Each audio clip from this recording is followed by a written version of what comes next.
Jansen Harris here with the Combat Sports Podcast.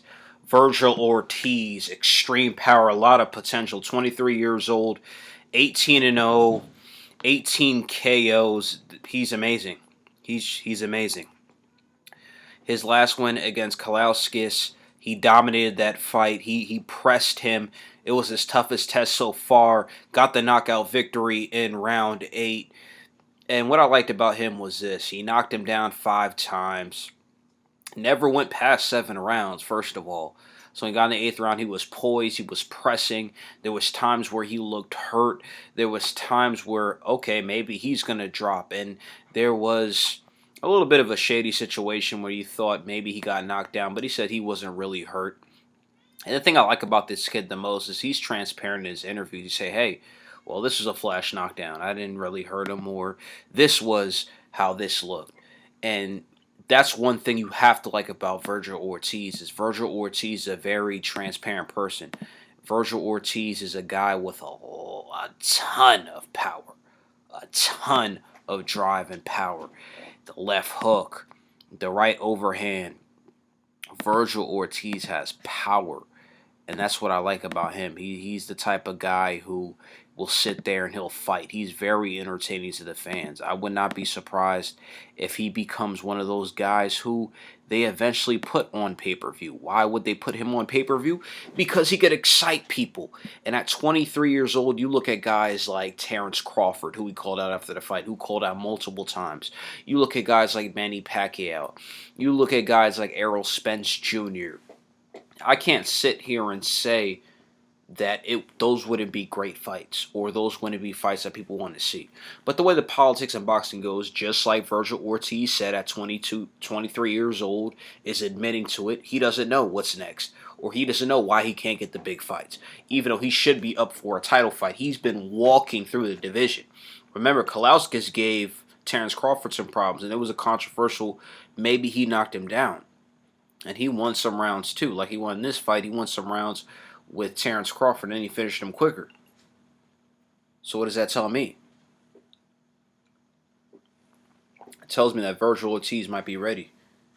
But I think guys like Sean Porter, Ugas, he might fight, maybe he'll fight Ugas after Ugas fights Manny Pacquiao. Maybe these guys don't want to see him. There's too much politics in boxing. These guys don't want to fight the top guys. They don't want to do this. They don't want to do that. But I really believe, even though Terrence Crawford's acting like he doesn't want to fight him, I think that just because I seen Terrence Crawford even talking about it on Twitter, he was talking about, oh, the fight, how it went down. All these guys call me out. They don't really want to fight me. I think he has a lot of respect for Vergil Ortiz.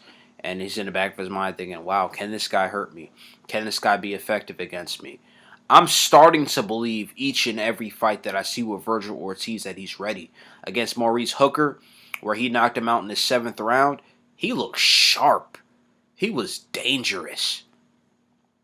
And the thing about Vergil Ortiz, I just love his drive the most. His willingness to want to win. His willingness to want to be great.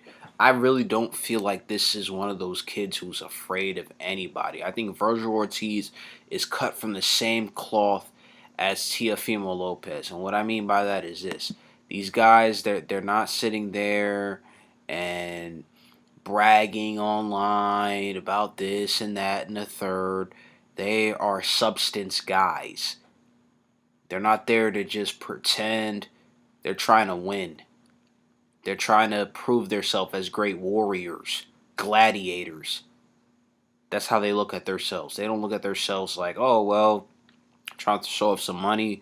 I'm trying to make a lot of money. No, these guys are guys who want to be world champions. They want to fight the best. And that's how I look at Vergil Ortiz Jr. He has earned my respect. Vergil Ortiz Jr. right now could be a world champion. And he's at 47 where things are very political. They're very sneaky. There's a lot of guys who don't want to fight him. I don't want to fight him. Maybe a Danny Garcia. Why can't he get Danny Garcia? Why can't Danny Garcia walk in the ring? Could we see a Mikey Garcia move up and potentially fight Vergil Ortiz Jr.? I think Mikey Garcia is still a top 15 boxer. Don't be Don't count him out just because he lost to Errol Spence Jr. Don't count him out. Could we see pro guys move up? There's guys out there. But I'd love to see him in the ring with a guy like Terrence Crawford, Errol Spence, Kell Brook, Amir Khan. Throw Amir Khan in there. Even though Amir Khan and Kell Brook seems like they're going to fight. There's fights that could be made. They're talking about Boots. Jaron Boots Ennis is better than him. I don't know about that. We're going to have to see. We're going to have to see if these guys come up. But 147 is a dangerous division. And Vergil Ortiz is on watch. And at 23 years old, you got to watch out for him. I would love to see Vergil Ortiz Jr. against Terrence Crawford next. That would be a pretty good pay-per-view. And even if Vergil Ortiz Jr. loses, there's no shame to that. I think the O is carried way too much in boxing. These top guys don't want to fight each other when they need to fight each other. And that's just how I look at it. But Vergil Ortiz Jr. is dangerous.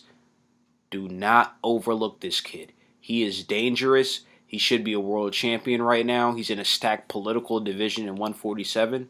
But don't get me wrong. This kid will be world champion very, very soon.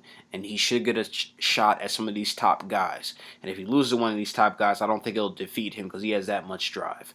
I'm Jansen Harris here with the Combat Sports Podcast.